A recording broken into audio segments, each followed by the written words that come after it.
So today I was asked to introduce the speaker, and I think we all know who that is. And I come with mixed emotions. Alan has been my mayor and my friend for the last 6 years, but I've been watching him for the last 9 years. And when I was thinking about what I was going to say, I couldn't talk about all the good things because I think he's probably going to do that. But what I wanted to talk about is what I think embodies a leader, a true leader. And there's all kinds of traits out there if you look on the website or if you just serve with leaders. I have the fortunate opportunity of serving with elected officials across this state in my capacity as an attorney. I've never, ever met a leader like Alan McGraw. You have to have a leader of the team. Alan will get up here and talk about all the good things that have happened in Round Rock and the team. And yes, it's a team effort. But you got to have that quarterback. And that quarterback and that coach has been Alan McGraw. You have to have a mentor. When you're in a leadership role, you need to mentor those around you. I will give you an example of his mentorship to me. When you get on your first night, you're getting sworn in, you're excited, and you're kind of told, hey, look, learn the process a little bit. First night we voted that I was on the council was against red light cameras. So I voted no. And I cross-examined the staff member. And so after the meeting, Alan walks up to me and says, hey, let's do breakfast in the morning. So I knew what was coming. But what it did is I appreciated that because it made me better to understand how to ask the questions and do the right things. He wasn't condemning me or condescending about it. He was just saying, here's what you can do to help. And he struggled with it as an attorney when he first got on. And so his mentorship, Alan has been that mentor. It takes courage to be a leader. He says what needs to be said, even though it's not always the most popular thing. But he does it with class and integrity.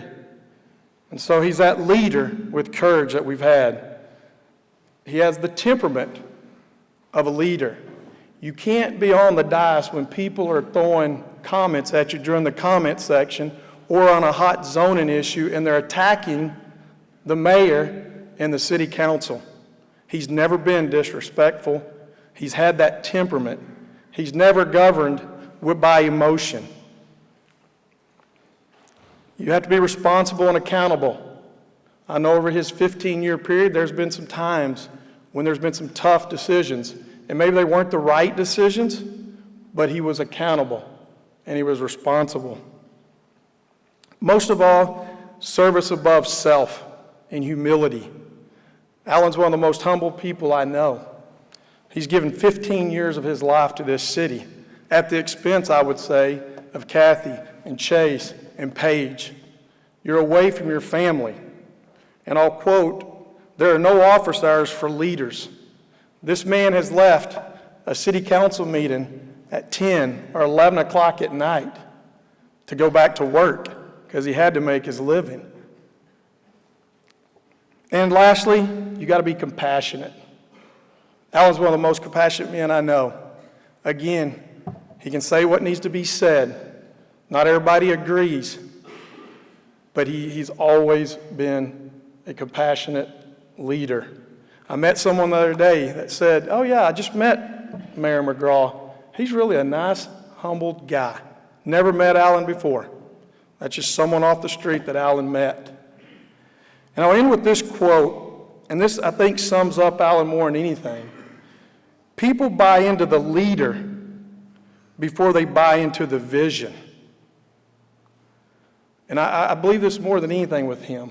People buy in to Alan McGraw. He's been awesome. He's been my mayor. He's been our mayor. And most of all, he's my friend, and I'm honored to introduce him, Mayor Alan McGraw.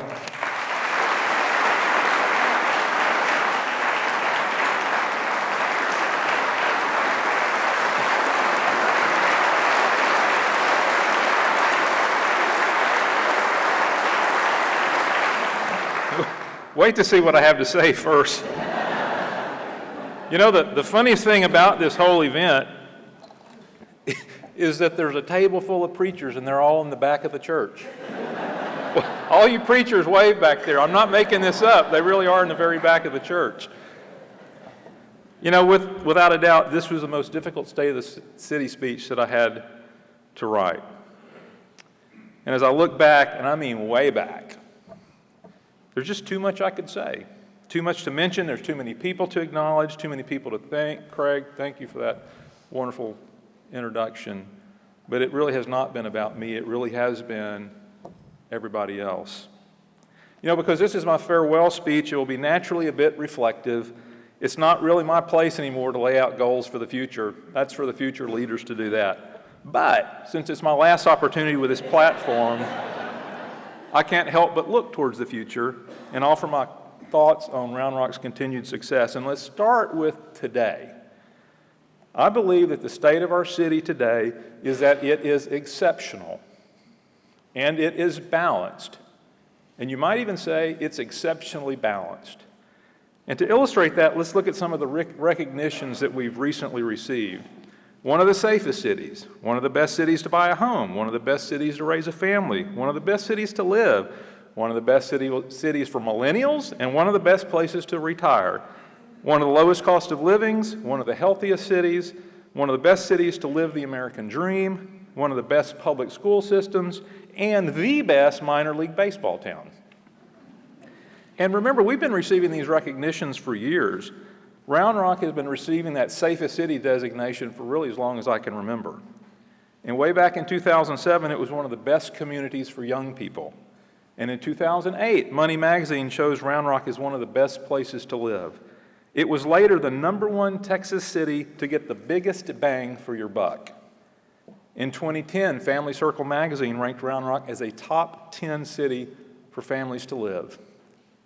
And who could forget those times that Amazon ranked Round Rock as one of the most romantic cities in the nation?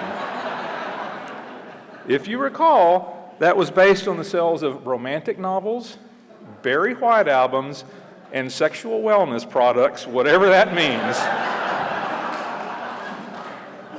And you remember when Huggies came to town to film commercials because of Round Rock's exceptionally high birth rate? So they interviewed me, they asked me why. And I said, well, it's got to be because of our most romantic status. And people are so happy they're just out conceiving babies all the time. Now, I bring all these recognitions up for several reasons, because when I say Round Rock is exceptional, it's not just the mayor talking. It's from others that make a business out of studying the performance of cities across the nation. And second, I use it to justify the word balanced. I've probably used this word more than any other because I think it's incredibly important to be balanced in what we do. Now think back to that list I just read. When I hear that Round Rock is one of the best places for millennials and to retire, then that tells me we're pretty balanced. And to further reflect that balance, you really need to dig deeper into the criteria of all those rankings. Many of them look at things like affordability and cost of living and unemployment and salaries and tax burden and housing costs and quality of life amenities. They look at a host of different factors, not just one single thing. So for example, you might say, well, Round Rock is not the most affordable city. And I agree with that. I can show you small towns throughout Texas that are much more affordable. You could certainly get a good deal on a house, but you're not going to have a job. And many other factors would be missing as well. My point is that the more balanced your community is, offering both economic success and quality of life, the better your community. And these recognitions are reflective of how balanced Round Rock has become. And the final reason I mention all these is to demonstrate that this isn't a recent occurrence, but it's been going on a really long time. Round Rock's success started way before me with a vision of what it could be, not only for them, but for their children and their future generations. So that takes me back to the past for some reflection on the amazing opportunity that I've been able to share with so many people. And I really could go back. I could go way back. I could go back to 2001 when we faced our first real challenge from a national standpoint, and that was September 11th. Or remember the dot-com bust and what that did to the economy? And then there was the smoking ordinance and the drinking ordinance, but I'm going to concentrate on the last 10 years and leave those for Niall's book. But this is where it really gets difficult. We had the department heads look back and put together a list of accomplishments over the last 10 years. And after I saw it, my first question is, what are we having for dinner? Because we're going to be here a really long time. Silence. No, I'm kidding. I'm not going to do that to you. It's just not possible in this forum. But I will highlight a few, and I'm going to start with economic development. When I went back and I reread all of my State of the City speeches in preparation for this, my first speech was in 2009. We were in the middle of the Great Recession. The tone of that speech reflected the realism of the day. The national economy was in the tank, unemployment was rising. Locally, Cypress Semiconductor had closed its doors, appraised values were falling, sales tax was declining. Not a real pretty picture. But if you remember, one of the reasons we put so much emphasis on economic development was because of the need to diversify. It was great to have all that Dell sales tax, but the reality is that we had become a company town and we were over-reliant on one business for success. So we had to diversify. And thankfully, under the leadership of former Mayor Maxwell and leaders of the Chamber, we created the Momentum Partnership as the way that we would do economic development in this community. It worked then and it still works today. Since 2011, through the leadership of Ben White and Momentum Partnership, we've announced or facilitated $862 million in new capital investment, 6,178 jobs. Much of that is on the ground, much of it is on the way. But we need to give a big thank you to Ben and Mike Odom and Jim Bowles and now Ryan Therrell for using Momentum to lead the way in our quest for economic diversification. Now let's see if you recognize some of these names and projects over the last few years. Again, this is not an exhaustive list. Emerson Process Management, Bass Pro Shops, Cornerstone Hospital, Insys, Thermosol, South University, Harcourt Mifflin Houghton, Airco, Proportion Foods, Embassy Suites. Ring a bell? And in the same year, we announced 2 new projects that will soon be arriving. Kalahari Resorts as a $500 million project, and UPS as a $75 million project. Now, either of those alone would have been enough to stop the presses and would have been career economic development successes for Ben and the team at Momentum. But instead, they just kept right on doing what they do. You know, I've been with the group many times in California to tell the Round Rock story and see firsthand what is driving business from there. And in short, it's a crushing regulatory environment, overtaxation, and being treated like the enemy. That's what's causing business in California to leave. And we're simply taking advantage of the situation by offering a totally different business environment for the businesses. But since the majority of economic growth comes from existing businesses, it's critical that we treat our existing businesses with the same respect that we do our new prospects. In that regard, the business retention and expansion arm of Momentum continues to reach out literally daily to our existing businesses and has even implemented what they call 12 at 12, where executives from different industry clusters are invited to meet with local policymakers to see what we can do to help make them more successful. The retentions and expansions, they may not make the front page of the paper, but they have been invaluable to the city's diversification efforts. Now, remember how I stressed the proper balance? Let me put in perspective a few numbers to help you understand how previous decisions have been critical to today's success. In 2007, the assessed valuation, the total assessed valuation of real estate in the city of Round Rock was $8 billion. Today, it will be over $12 billion. But here's the kicker. Given that amount of growth, how many of you, this is a question, how many of you would expect that sales tax collections would also be significantly higher? Raise your hands if you think, so I know you all think it is. It would certainly seem logical, but the reality is that the sales tax we are collecting today is essentially the same as we were collecting in 2007. It's only slightly higher. Why? Because the sales tax we collect from Dell has steadily declined. Not because there's anything wrong with Dell. Dell is doing fantastic. That's just their business model.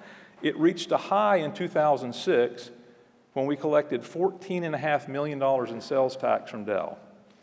Today, it's $7 million. But the non-Dell city sales tax has continued to climb from $28 million in 2007 to $37 million today. So now you understand why there's so much emphasis on economic diversification and growing other parts of our economy. Thankfully, those decisions were made years ago, and we're benefiting from them today. And this is why over the last 10 years, not only have we been focused on adding destination retail, but also why we have pushed hard to expand in totally different economic sectors. Our emphasis on destination healthcare has helped transform Round Rock's healthcare industry from a single major hospital to 5 hospitals with more on the way. Our emphasis on education has helped transform Round Rock higher education from a single higher education campus and high school portables to 5 institutions of higher education. Texas State University, who is currently under construction on their 3rd building, is moving its entire College of Health Professions from San Marcos to Round Rock. In short, higher education is now firmly rooted in Round Rock's culture.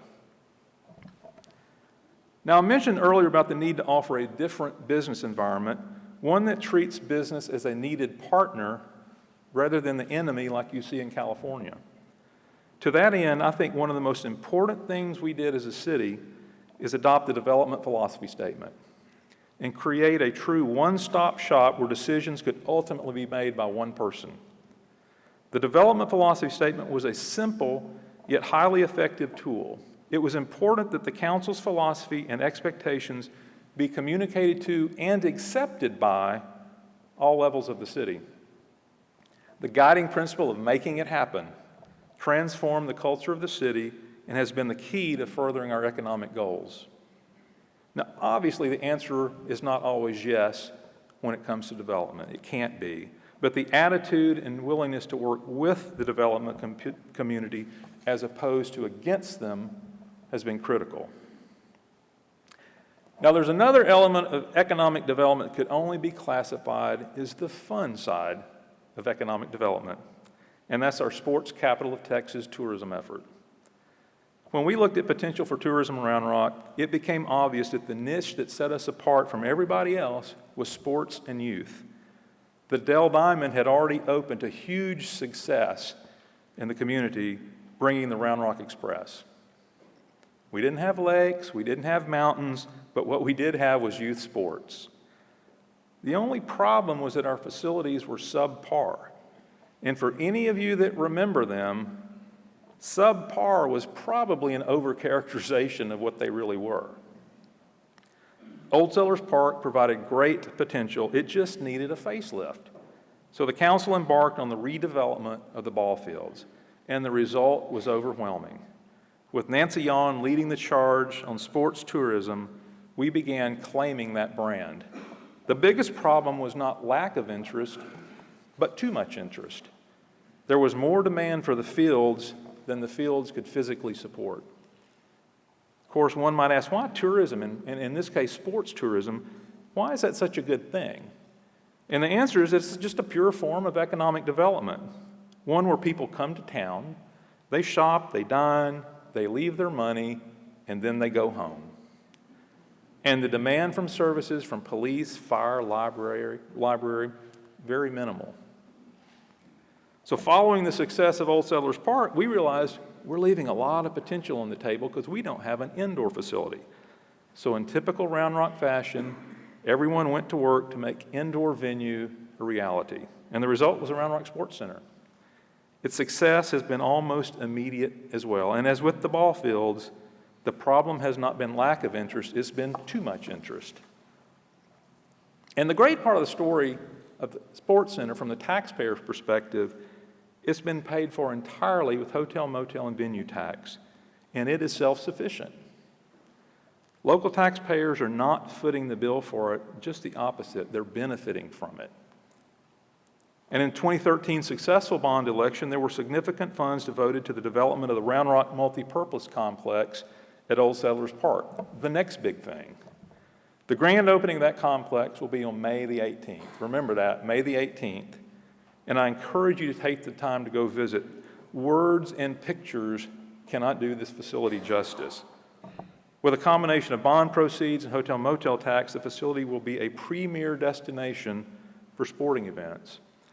Now, they've already had several events out there on parts of the field that have opened, and the feedback has been tremendous. The facility will take the Sports Capital of Texas campaign to an entirely new level.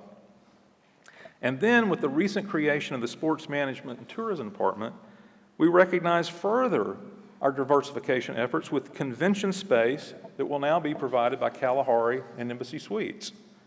You know, one of the most attractive components of Kalahari was its convention space.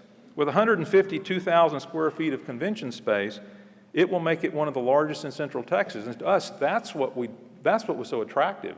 It wasn't the water park, it was the convention space. And the new Sports and Tourism Department will work hand in hand with Kalahari and Embassy Suites and all of our existing facilities to capitalize on this new offering and continue to diversify the economy.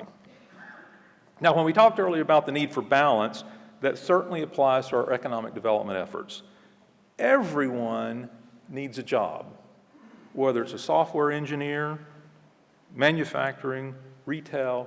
We have to provide something for all levels of education and all levels of experience. And if you look at our economic development success and those in the pipeline, you'll see a very balanced mix of trying to meet that goal and not leave any gaps in the employment market. And personally, I'm very proud of our economic development efforts over the last decade and beyond, and commend all the many people who had a hand in making that work. But, although economic development has been very important, we've also stressed the need to invest in our quality of life. And one of the greatest quality of life amenities we have is our downtown. As with Old Settlers Park, it had lots of potential, but it needed a facelift. And that began all the way back in 2001 with the passage of bonds to start the redevelopment of Southwest downtown. And the vision was further memorialized in the downtown plan adopted in 2010. Over the years, the plan's been modified and adapted, including rezoning of the area. But for anyone who's been in downtown lately, you can see the tremendous amount of work that has taken place. Downtown is now a true destination. You know, I'm often reminded of my first years on council in downtown. We're getting rid of those, by the way. Did I mention that? Won't be long, Gary, right? You know, every other Thursday night for many years, I would pull out of an empty downtown. It was a ghost town. And I always thought it was because Niles' meetings went so long.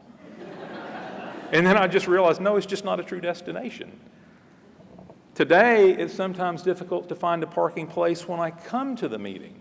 It's already full. Downtown has been transformed. And I got to take a little side note. When I was writing this speech, I was in downtown in the mayor's office, and I was sitting and I was watching all the things going on in Preet Plaza. And I'd be remiss if I didn't mention the passing of the man that we called Mr. Sharon Preet, and that's Richard. Richard Preet passed away last week, and unfortunately, his service is at basically the same time as this. So I know there's a lot of us that would have liked to have been there and vice versa. But our thoughts and prayers are certainly with Tony and his sister and all of the Preet family for all that they did for making our city great. But one might ask, why is downtown so important?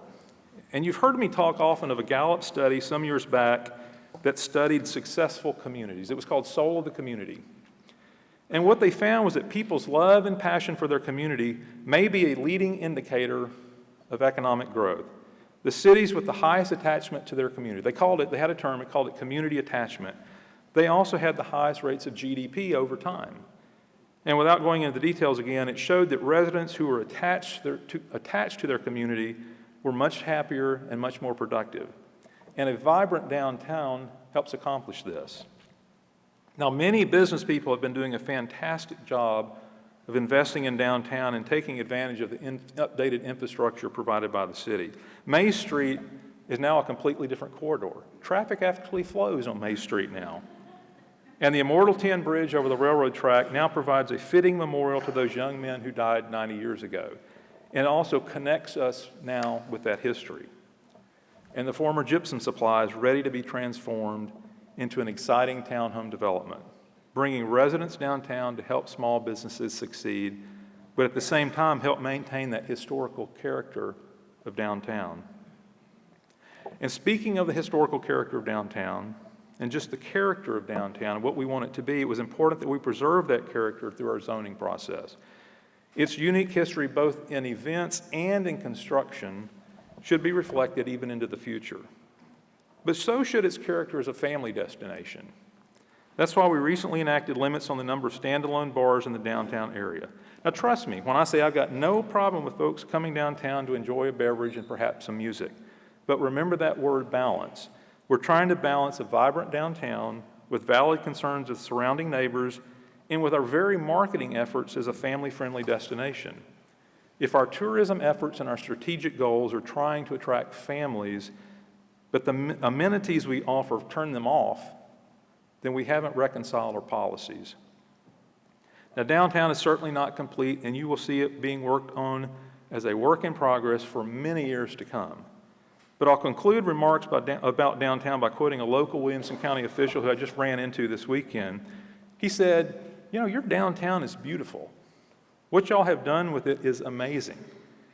He had no idea I was in the middle of writing this speech, and he had no idea I was in the middle of writing comments about downtown when he said that. But I think his attitude accurately reflects what most people feel about this wonderful part of our community. Now, most of what we do as a city seems to focus on our quality of life, whether that's recreation opportunities or safety or simply having clean running water.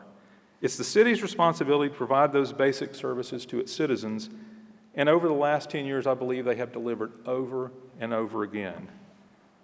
How can we forget the amazing efforts of our award-winning Parks and Recreation Department? And I really do mean award-winning. The Gold Medal Department has been recognized multiple times for excellence in what they do. They are the ultimate group for getting people outside and active. They've completed makeovers of numerous neighborhood parks. They've expanded our highly desired trail systems. In the last decade, they've added 472 acres of parkland, bringing our total to, get this, 2,270 acres of park in Round Rock. And after the successful 23 bond election, there's much more already in the works, like the Bathing Beach Park and the Heritage Trail. I wish I had time to give credit to Rick Atkins and his team that have delivered to the community, whether it's the new Rab House and Amphitheater, the Centennial Plaza, the hugely successful Camp Out in the Park, the highly anticipated Christmas Family Night, or just the host of 5Ks and other events that they willingly offer day in and day out. But there is one thing that I'd like to highlight from parks, and that's the Play for All Abilities Park. I have never seen a community come together like they did for the Play for All Park. The Play for All has become one of the premier parks in the region, received nationwide attention. But it would never have happened without the tenacity, drive, vision, and yes, even some financial resources of so many people.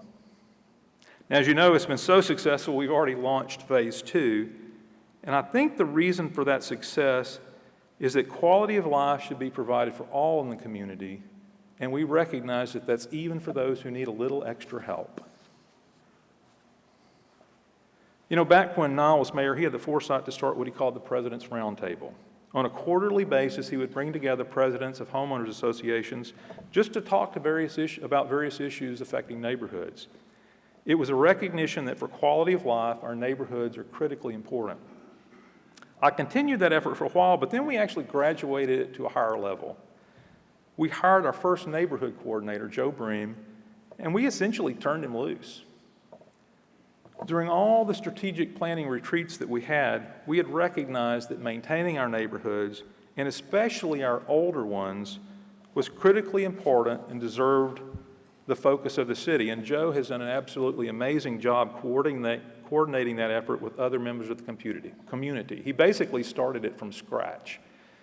Under his leadership, new neighborhood associations have been formed, cleanup efforts have been organized, like the tremendously successful Love the Rock campaign, and even a tool lending center was created.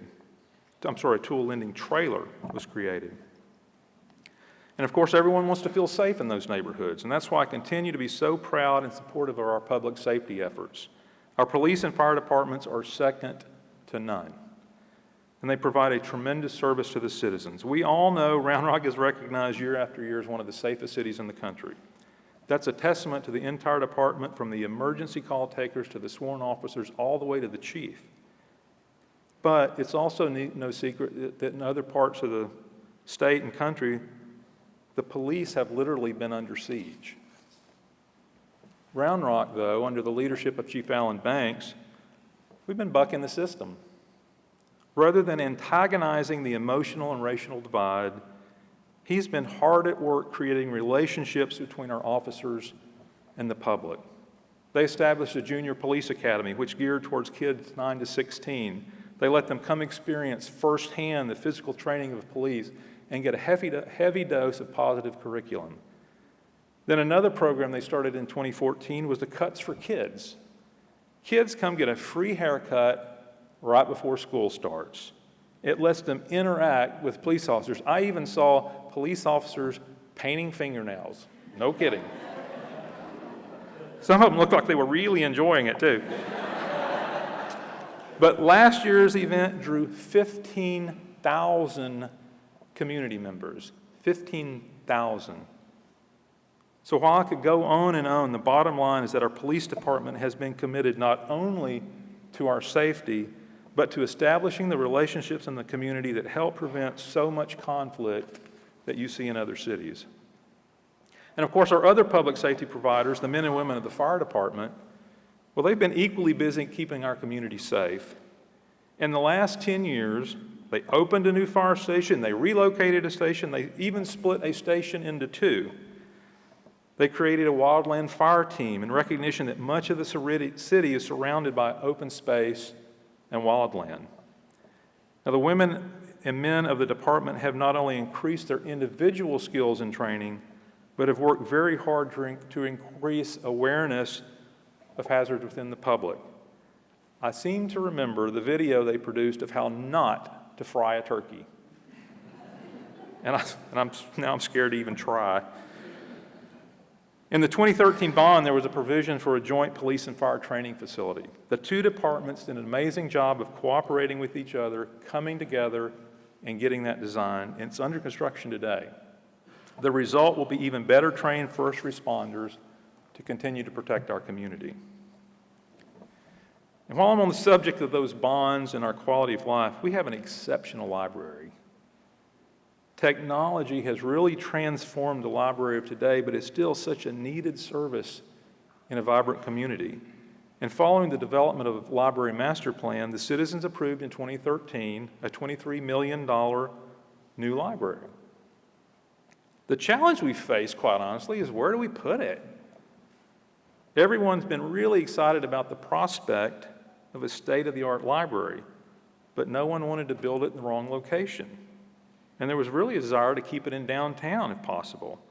So we believe we have that location worked out, and we can move forward with design and construction in the near future and keep it in the downtown area. And speaking of quality of life, kind of hard to have quality of life without water. How many of you remember the great drought of 2011? And even worse, the pump failure at Stillhouse Hollow that forced us into emergency restrictions. That was when our daily water usage dropped from 43 million gallons a day to 13 million gallons a day, and made us realize how much of our water was actually going to irrigation. The incident caused us to look very hard at water supply and conservation.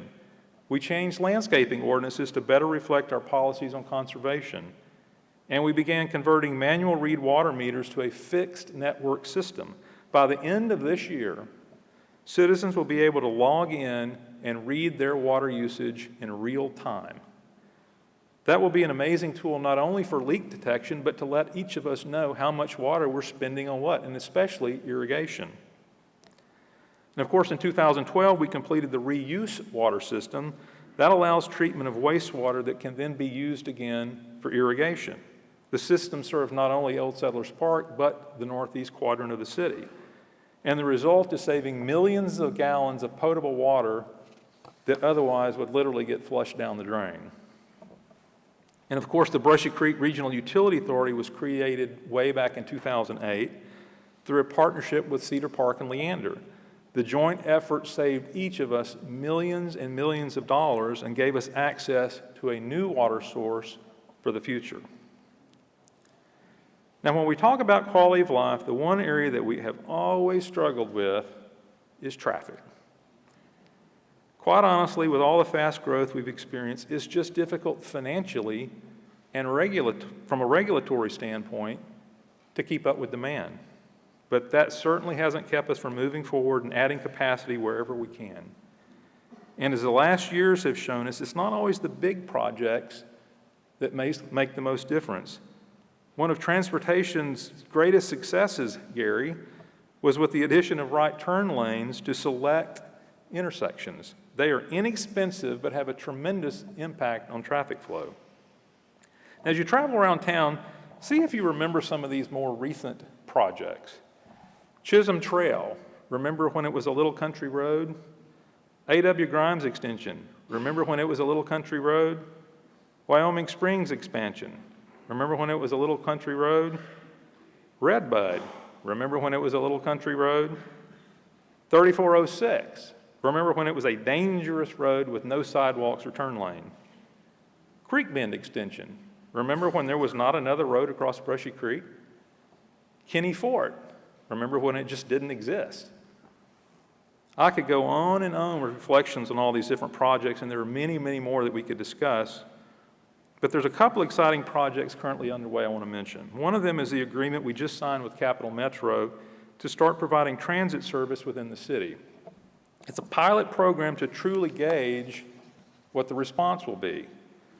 Now, this service will be a great citizens who need another transportation alternative, but it's also a great service to businesses who have told us, especially in these 12-on-12 meetings, that they're having trouble filling certain open positions because of transportation challenges.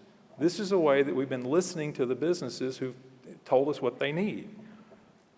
The other project I want to mention is not a city project, but will have a tremendous effect on the city, and that's the improvements going on to I-35. If you drive the interstate through town, you'll notice construction basically all through town. It's a TxDOT project. Now, not surprisingly, the number one traffic complaint we receive is I-35. But the vast majority of traffic on 35 is not even from Round Rock residents. So I really appreciate TxDOT and the state for stepping up to make the much-needed improvements. But I'd be disingenuous if I didn't mention that the construction will come with some pain, especially when they knock part of the 3406 bridge down. I guess we just have to think of it as getting a new knee, and once the rehab is over, it will be much, much better. I'm trying to put a positive light on it. Now, with all the services that I've mentioned, it's critical that they get provided in an effective, cost-efficient manner. The citizens deserve a high value of services. Throughout the last 10 years, our property taxes and utility rates have remained among the lowest in the region. Our financial condition is strong, as reflected in our AA plus bond rating. Our General Services Department has been hard at work not only building and remodeling all these different facilities, but just maintaining what we have. Our Information Technology Department has consistently used technology to provide better services not only to the citizens, but to the other employees who were tasked with providing the service in the first place. Our HR department, in an effort to control healthcare costs, they even opened the Rock Care Clinic to provide lower cost alternative to employees who are in need of just basic health care. And our communications department, they've been out there telling the story, getting citizens involved where needed, and over the past 5 years alone, they've been honored with 33 awards by state and national organizations for their video excellence. Now, as I said at the beginning, there's no way I could mention everything or everyone that's contributed to Round Rock's success over the last 10 years. I have barely scratched the surface. But what I would like to do in just a few minutes is offer my thoughts on why I think it's been so successful. Not just in this 10-year period, but over many, many, many years. I'll call this just a little recipe for success. Now, I'll confess, these are my opinions, and it is not an exhaustive list, but since I am not running for anything, I can be honest and tell you what I think. Consider this my way of politely making suggestions to our future leadership about what makes our city great. And the first thing I would point to is Round Rock's strategic planning process. For years, the policymakers have gathered with professional facilitators to identify those strategic issues that we need to address as a community. Sometimes the process has been more formal than others. I can remember Jim News carrying around a whiteboard with magic marker words written on it. At the time, that was our strategic plan. Over time, that process has evolved into a much more sophisticated document. But the goal was always the same: identify the highest priority goals and then develop a list of tasks that will help achieve those goals. By meeting each year to review the plan, we have the opportunity to gauge success, but also make course corrections where needed. As you can imagine, in 2011, water became an extremely important goal. The second thing I would point to is Round Rock's ability to recognize opportunity and then seize it. Sometimes completely unexpected opportunities arise, and they may really seem controversial or even challenging. But when they make sense, Round Rock has been able to seize them and move forward. Some of you may remember my 2011 State of the City speech, where I spent the entire time giving a history lesson and essentially highlighting very controversial decisions that had changed the course of Round Rock forever. For example, the deal that brought Dell to town, and the deal that brought the Round Rock Express to town, and the deal that moved Old Settlers Park from where it used to be at 620 and 35, where the McDonald's is, to where it is today. Most of us still can't picture Old Settlers Park on the interstate. I can't, but at the time, that was a very controversial move. And how about that crazy idea of the Avery family to donate 100 acres of cornfield to Texas State University if the city would extend utilities? You mean way out there? Really? Every one of the opportunities was controversial at the time, but today we are reaping tremendous benefit because of the decision that others made. There was a willingness to consider the future rather than focusing solely on the present. I think the Kalahari project will find its way onto that list. Now, the third part of the Round Rock recipe I'd like to highlight is collaboration and partnerships. We have long been known for a willingness to work together to solve problems and make things better. For that to happen, the focus has been on what's best for the community and what will work best, rather than who or what organization gets the credit for it. We already mentioned the partnership between the Chamber and the city as a perfect example. But there are many other examples, such as the pool at the YMCA, which was a joint project. The current proposal for a natatorium will be a joint project not only of the school district and the city, but of the Y and the Avery family. And the Texas State campus I mentioned earlier was a great example of collaborating to make things work. The bottom line is that we haven't created these artificial, impenetrable barriers between organizations. Instead, we've all asked, how can we work together? And finally, the last ingredient I'd like to offer, and perhaps the most important, is political stability. And forgive me in advance if I sound a little preachy on this one, but this may be the last opportunity I ever have to get this off my chest. If anyone asked me what I was proudest of over the last 9 years, it wouldn't be Bass Pro Shops or the Sports Center or anything like that. It would be that we maintained a government that worked together to offer the services that we were charged to provide. That's simple. Without that effective government, then none of that other stuff would have happened.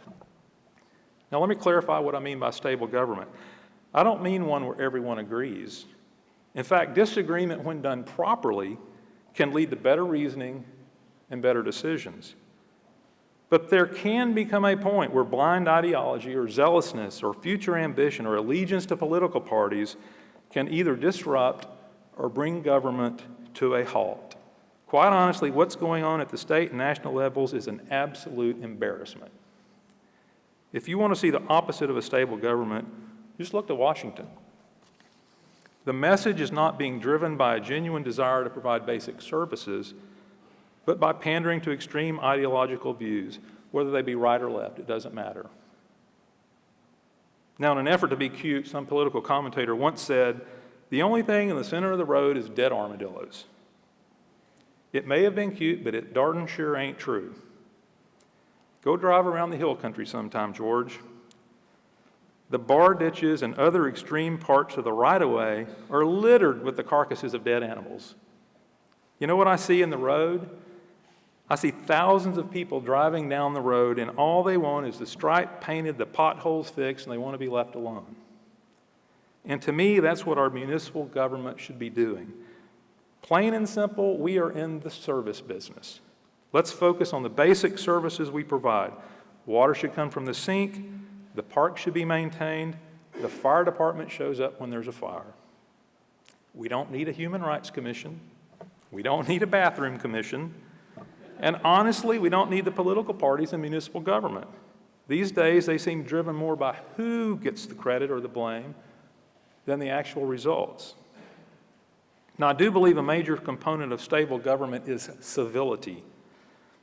I went back and looked at my very first press release in 2001, and this is a quote: "The best political platform in the world is meaningless if city government does not work together. The cornerstone of effective government is working together." That was from 16 years ago. Now, in 2001, my very good friend, former Councilwoman Tish Oatman, was not my very good friend. She was skeptical of me because she didn't know me. 3 years after my election, not only she became a huge supporter, but a great friend. Now, Tish couldn't be with us today because of an impending surgery this week, but I use her as an example, and she knows I'm doing this, of how we can be open to working with others, even those that we don't yet know, and how working together in a civil, respectful environment can be so much more productive. That was my goal in 2001, and it remained my goal today. So there you have it.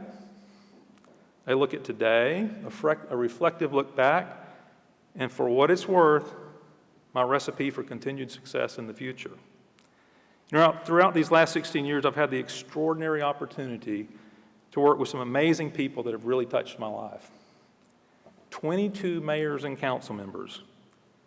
Thank you to Robert and Niall and Tom and Rufus and Craig and George and Renee and Carrie and Joe and Frank and Earl and Scott and Carlos and Will and Isabel and Scott and John and Rit and Jimmy, Gary, Ted, and Chris. And when I talk about stable government, I'll look at the current council that I've had the great pleasure to serve with. And I can only say thank you. Chris, Rit, Will, Frank, Renee, Craig, you've all been amazing to work with and have always put service to your community first. And how about 4 city managers?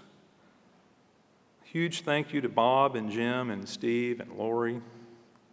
And again, talk about stable government. Our city manager, Lori Hadley, is about as good as they come. And she has surrounded herself with amazing talent, like Assistant City Managers Brooks Bennett and Brian Williams.